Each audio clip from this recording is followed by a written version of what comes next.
இல்லை, கேப்டனும் எஸ்ஏசி அவர்களும் 17 படங்கள் ஒன்றா நடிச்சிருக்காங்க அவர் டைரக்ஷனில். இன்றைக்கி தான் உங்களுக்கெல்லாம் விஜய் இப்போ பெருசாக தெரியுது.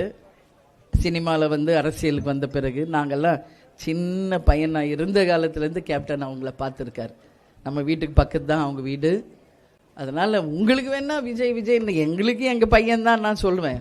இப்போ விஜய் பிரபாகர் சண்முக பாண்டியன் எப்படி அந்த மாதிரி தான் விஜய். என்னை பொறுத்த வரைக்கும் ஏஐயில் கூட அவர் இப்போ கேப்டனை யூஸ் பண்ணலாம், தாராளமாக பண்ணுங்கணும். செந்தூர பாண்டி அப்படின்னு ஒரு படத்தில் கேப்டன் நடித்து கொடுத்தாரு.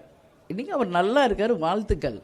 அதுக்காக கேப்டனுடைய வாக்குகளை பிரிக்கிறதுக்கு அவர் சொல்கிறாரா?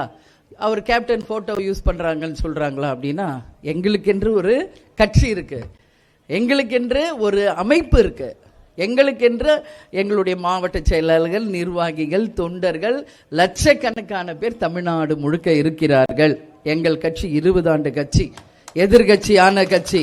கேப்டனுக்கு நிகர் கேப்டன் மட்டும்தான். கேப்டன் இடத்தை இனி யார் நினைச்சாலும் அந்த இடத்தை யாராலையும் ஃபுல்ஃபில் பண்ணவே முடியாது. இதுதான் உண்மை. அதனால அவர் வந்து அண்ணன் விஜயகாந்த் அப்படின்னு அன்னைக்கு சொல்றாரு மேடையில், சந்தோஷம். அவர் அண்ணன் சொல்லும்போது நாங்கள் அவரை தம்பின்னு சொல்றோம், அவ்வளோதானே கண்டு. அதுக்காக எங்க வாக்குகளை அவர் எடுக்கிறாருன்னா அதெல்லாம் மக்களும் ஏற்றுக்க மாட்டாங்க, எங்க கழகத்தில் இருக்கிற யாருமே அதை வந்து பொருட்படுத்த மாட்டாங்க. ஏன்னா கேப்டன் வந்து நடிகராக எவ்வளோ உழைத்து இன்னைக்கு கட்சி தலைவராகி மக்களுக்கு தன் வாழ்நாள் முழுவதும் அர்ப்பணித்து உதவிகளை வழங்கி மக்களுக்கு ஒரு பிரச்சனைனா வேட்டியை கட்டி இறங்குற முதல் தலைவர் கேப்டன் அவர்கள். தமிழ்நாட்டில் அனைத்து பிரச்சனைக்கும் முதல் ஆளாக நின்றவர் கேப்டன். அதனால கேப்டனை வந்து யாரோடையும் கம்பேர் பண்ணக்கூடாதுங்க, அது தவறான முன்னுதாரணம் ஆயிரும். அதனால யாரும் கேப்டன் இடத்தை ஃபுல்ஃபில் பண்ண முடியாது. கேப்டனுக்கு நிகர் கேப்டன் மட்டுமே, தேமுதிகவுக்கு நிகர் தேமுதிக மட்டுமே.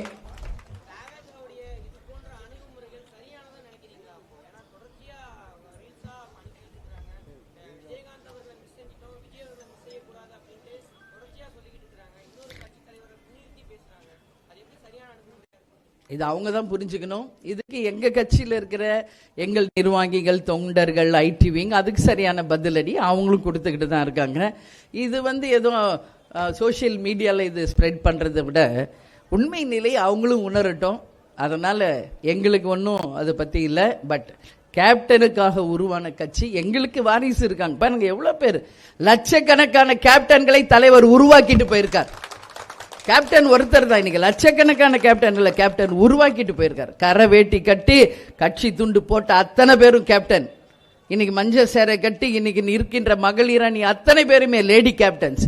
அதனால எங்களுடைய வாரிசுகளை எங்களுடைய நிர்வாகிகள் இருக்காங்க, தொண்டர்கள் இருக்காங்க. அப்படி இருக்கிறப்போ வேற யாரோ அதை வந்து யூஸ் பண்றதை நிச்சயம் மக்களும் ஏற்றுக்க மாட்டாங்க, எந்த கட்சியும் எங்க கட்சி எஸ்பெஷலி ஏற்றுக்க மாட்டாங்க. இல்லை, நான் பார்த்தேங்க, தூய்மை பணியாளர்கள் இல்லைன்னா இன்னைக்கு நாடு வந்து ரொம்ப ரொம்ப அசிங்கமாயிரும்.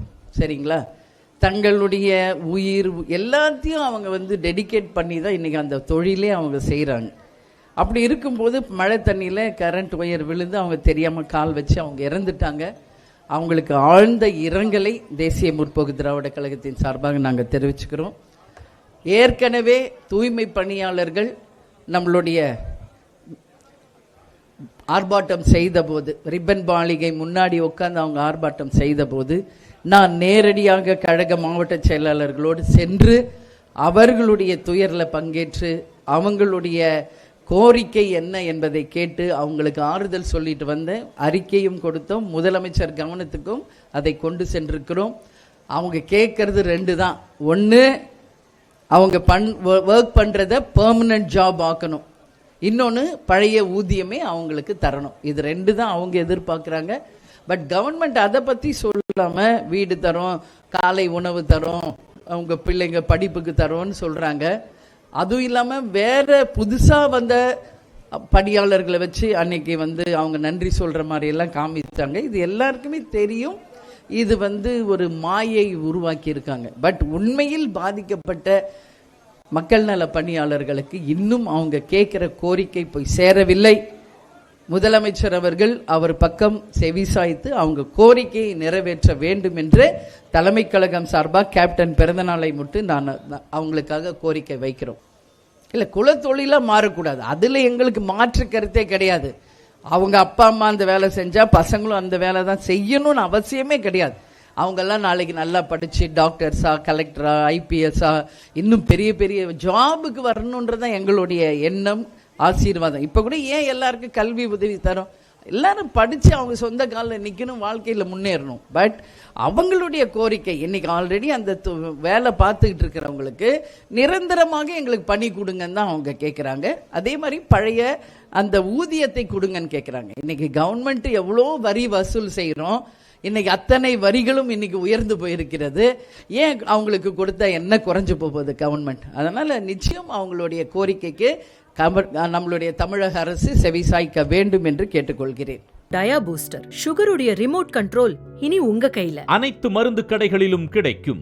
செய்திகளை உடனுக்குடன் தெரிந்து கொள்ள கீழ்கண்ட கேபிள் மற்றும் டிடிஎச் நெட்வொர்க்குகளில் எம்நாடு செய்தி தொலைக்காட்சியை காணுங்கள். பாதகம் செய்பவரை கண்டால் நாம் பயம் கொள்ளலாகாது பாப்பா. மோதி மிதித்து விடு பாப்பா, அவர் முகத்தில் உமிழ்ந்து விடு பாப்பா. அண்மை செய்திகளை உடனுக்குடன் தெரிந்து கொள்ள இணைந்திருங்கள் எம்நாடு தொலைக்காட்சியுடன்.